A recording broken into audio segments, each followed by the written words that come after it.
أعوذ بالله من الشيطان الرجيم. بسم الله الرحمن الرحيم. والنجم إذا هوى ما ضل صاحبكم وما غوى وما ينطق عن الهوى إن هو إلا وحي يوحى علمه شديد القوى ذو مرة فاستوى وهو بالأفق الأعلى ثم دنا فتدلى فكان قاب قوسين أو أدنى فأوحى إلى عبده ما أوحى ما كذب الفؤاد ما رأى أفتمارونه على ما يرى ولقد رآه نزلة أخرى عند سدرة المنتهى عندها جنة المأوى إذ يغشى السدرة ما يغشى ما زاغ البصر وما طغى لقد رأى من آيات ربه الكبرى أفرأيتم اللات والعزى ومناة الثالثة الأخرى ألكم الذكر وله الأنثى تلك إذا قسمة ضيزى إن هي إلا أسماء سميتموها أنتم وآباؤكم ما أنزل الله بها من سلطان إن يتبعون إلا الظن وما تهوى الأنفس ولقد جاءهم من ربهم الهدى أم للإنسان ما تمنى فلله الآخرة والأولى وكم من ملك في السماوات لا تغني شفاعتهم شيئا إلا من بعد أن يأذن الله لمن يشاء ويرضى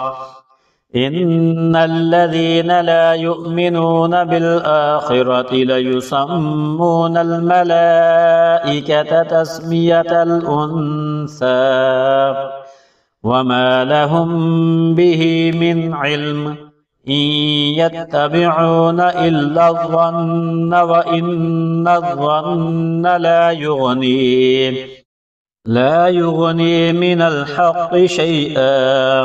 فأعرض عمن تولى عن ذكرنا ولم يرد إلا الحياة الدنيا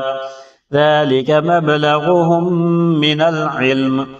إن ربك هو أعلم بمن ضل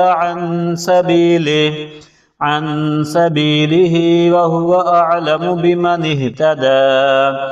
ولله ما في السماوات وما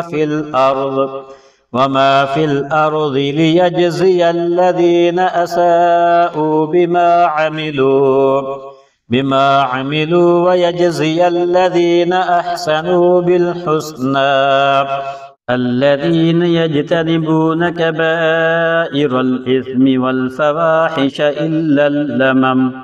إن ربك واسع المغفرة هو أعلم بكم إذ أنشأكم من الأرض وإذ أنتم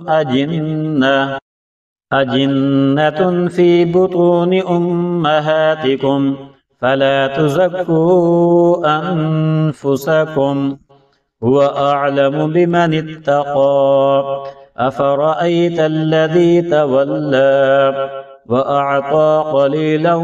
وأكدى أعنده علم الغيب فهو يرى أم لم ينبأ بما في صحف موسى وإبراهيم الذي وفى ألا تزر وازرة وزر أخرى وأن ليس للإنسان إلا ما سعى وأن سعيه سوف يرى ثم يجزاه الجزاء الأوفى وأن إلى ربك المنتهى وأنه هو أضحك وأبكى وأنه هو أمات وأحيا وأنه خلق الزوجين الذكر والأنثى من نطفة إذا تمنى وأن عليه النشأة الأخرى وأنه هو أغنى وأقنى وأنه هو رب الشعرى وأنه أهلك عادا الأولى وثمود فما أبقى وقوم نوح من قبل إنهم كانوا هم أظلم وأطغى والمؤتفكة أهوى فغشاها ما غشا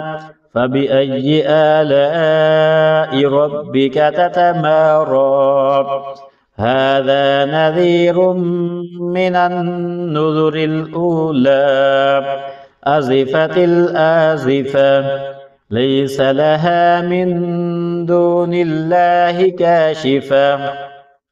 أفمن هذا الحديث تعجبون وتضحكون ولا تبكون وأنتم سامدون فاسجدوا لله واعبدوا